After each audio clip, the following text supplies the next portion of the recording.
करमचंद, मैं अच्छी तरह तो नहीं जानता, पर जहाँ तक मेरा विचार है छोटी बहू के मन में अहंकार की मात्रा ज़रूरत से कुछ ज़्यादा है पिताजी।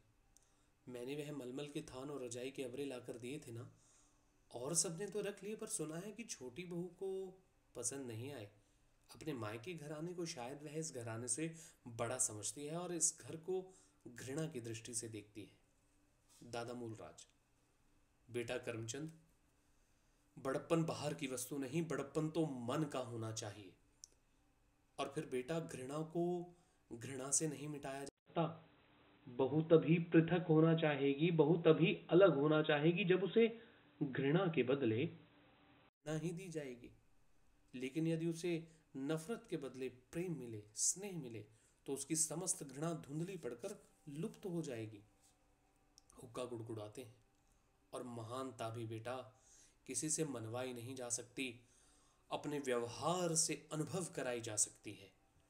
ठूंठा वृक्ष आकाश को छूने पर भी अपनी महानता का सिक्का हमारे दिलों पर उस समय तक नहीं बिठा सकता जब तक अपनी शाखाओं में वह ऐसे पत्ते नहीं लाता जिनकी शीतल सुखद छाया मन के समस्त ताप को हर ले, और जिसके फूलों की भीनी भीनी सुगंध हमारे प्राणों में पुलक भर दे।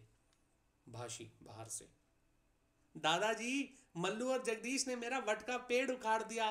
मल्लू से लड़ते हुए चीख चीख कर, अरे क्यों उखाड़ा तूने मेरा पेड़, क्यों उखाड़ा? दादाजी, पेड़? हंसते हैं बच्चे, अरे ठहरो भाशी, लड़ो मत बेटा। अरे जाना करमचंद, जरा हटाना इन दोनों को। करमचंद जाता है। तभी वहां पर परेश नीची नजर किए प्रवेश करता है। दादा, आओ बेटा परेश, वह मैंने एक दो कपड़े भेजे थे ना, तनिक देखना बहू ने उन्हें धो डाला या नहीं। धो डाले हो तो ले आओ जरा, फिर मैं तुमसे बात करूंगा। परेश, मैं लज्जित। दादा, नहीं धुले तो फिर धुल जाएंगे बेटा। आओ इधर बैठो मेरे पास, मैं तो तुम्हें बुलाने ही वाला था। आओ आओ, इधर इधर आओ, बैठो। फिर हुक्का गुड़गुड़ाने लगते हैं। परेश चुपचाप आकर दादा के पास बैठ जाता है। दादा, मुझे करमचंद से अभी पता चला है कि तुम्हारी बहू बेला को रजाई के अबरे और मलमल का थान पसंद नहीं आए। अरे तुम्हारे ताऊ ठहरे पुराने समय के आदमी, भाई वे नए फैशन की चीजें खरीदना क्या जाने। तो मैं कहता हूं कि छोटी बहू को बाजार ले जाओ, वह खुद अपनी पसंद की चीजें ले आएगी। परेश, जी। और मैं सोचता हूं कि अब बहू आ गई है तो इंदु का दहेज तैयार करने में भी सहायता देगी। परेश, जी मैं इसलिए आया था कि, हाँ हाँ कहो कहो, झिझकते क्यों हो? जी बात यह है कि इस घर में बेला का मन नहीं लगता। इतनी जल्दी उसका मन लग भी कैसे सकता है बेटा? अभी कितने दिन हुए हैं उसे आए। और फिर बेटा, मन लगता नहीं है, लगाया जाता है। परेश, वह मन लगाती ही नहीं दादाजी। तो हमें उसका मन लगाना चाहिए भाई। वह एक बड़े घर से आई है, अपने पिता की इकलौती बेटी है, कभी नाते रिश्तेदारों में नहीं रही। इस भीड़ भाड़ में वह घबराती होगी। हम सब मिलकर इस घर में उसका मन लगाएंगे। परेश, उसे कोई पसंद नहीं करता, सब उसकी निंदा करते हैं। अभी मेरे पास माँ, बड़ी ताई, मंझली ताई, बड़ी भाभी, मंझली भाभी, इंदू, रजुआ सब आई थी दादाजी। सब उसकी शिकायत करती थी, ताने देती थी कि तू उसके हाथ बिक गया है, तू उसे कुछ नहीं समझता। और उधर वह उन सब से दुखी है, बेला उन सब से दुखी है। वह कहती है सब मेरा अपमान करती हैं, सब मेरी हंसी उड़ाती हैं, मेरा समय नष्ट करती हैं। मैं ऐसा महसूस करती हूँ जैसे मैं परायों में आ गई हूं। अपना एक भी उसे नहीं दिखाई देता। दादाजी आप मेरी माने तो। दादाजी चुपचाप सुनते हैं और कहते हैं, हाँ हाँ कहो परेश, क्या कहना चाहते हो?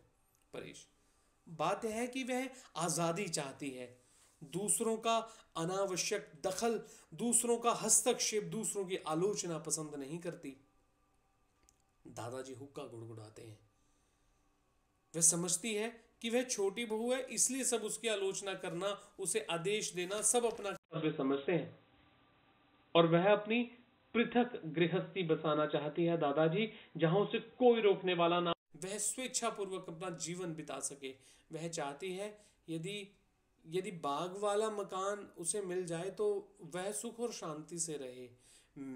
मैं तो हमेशा यहाँ बना नहीं रहूंगा दादाजी, कुछ ही दिनों की बात है, मेरी तब्दीली हो जाएगी उतने दिन को यदि आप बाग वाले मकान का प्रबंध कर दें, उसकी सारी उद्विग्नता, अन्यमनस्कता और तिलमिलाहट से उसकी यही इच्छा काम करती है। अब मैं उसे कैसे समझाऊं दादाजी?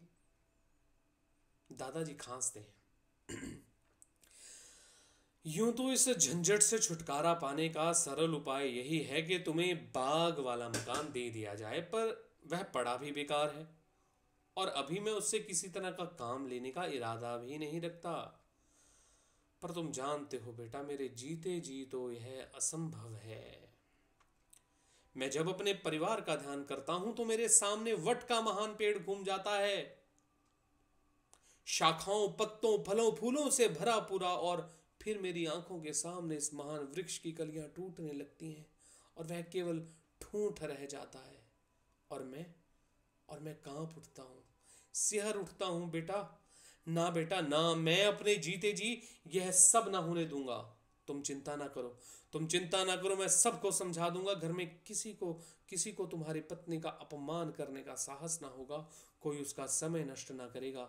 ईश्वर की कृपा से, अरे भाई, ईश्वर की कृपा से हमारे घर सुशिक्षित सुसंस्कृत बहू आई है, तो क्या हम अपनी मूर्खता से उसे तंग कर देंगे? तुम जाओ बेटा, किसी प्रकार की चिंता का मन में स्थान ना दो। मैं कोई ना कोई उपाय ढूंढ निकालूंगा, तुम विश्वास रखो। वह अपने आप को पराजय से घिरी अनुभव ना करेगी। उसे वही आदर सत्कार मिलेगा जो उसे अपने घर में प्राप्त था। परेश, जैसा आप उचित समझे दादाजी। दादा, और देखो, तुम खुद भी इस बात का ध्यान रखना, तुम्हारी किसी बात से उसका मन नहीं दुखना चाहिए।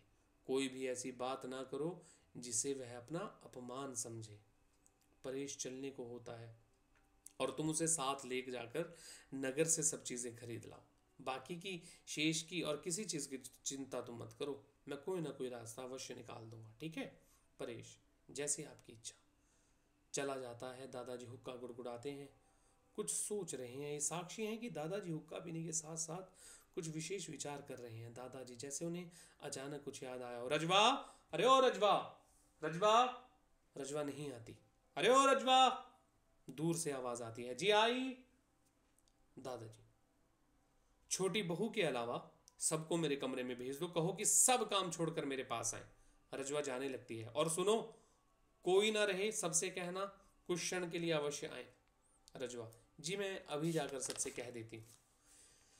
रजवा चली जाती है। नल से कपड़े धोने की आवाज़, पानी गिरने की आवाज़ आती है। बालक युवक तख्तों और चारपाइयों पर बैठते हैं। रजवा उनके बैठने के लिए मोड़ और चटाइयाँ लाकर बिछा देती है। दादाजी, इंदु कहाँ है? वह नहीं दिखाई दे रही।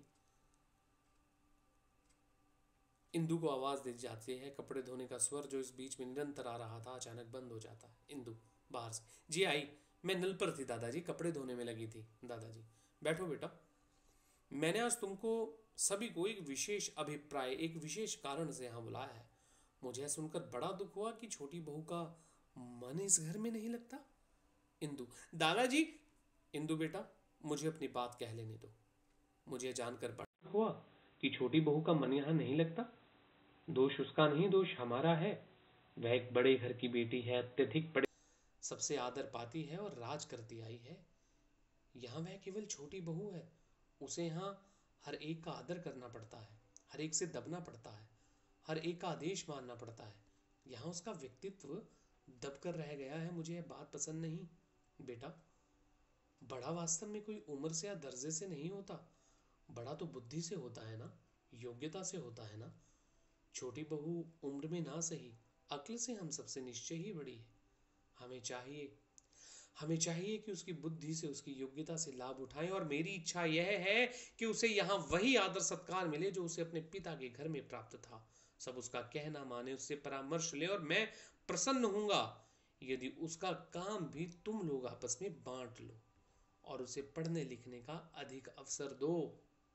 उसे अनुभव ही ना होने दो कि वह किसी दूसरे के घर में, किसी दूसरे वातावरण में आ गई है।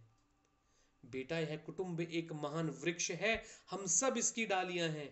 बच्चों, ये बड़ी ही महत्वपूर्ण पंक्तियां हैं इस पाठ की कि यह कुटुंब एक महान वृक्ष है, हम सब इसकी डालियां हैं।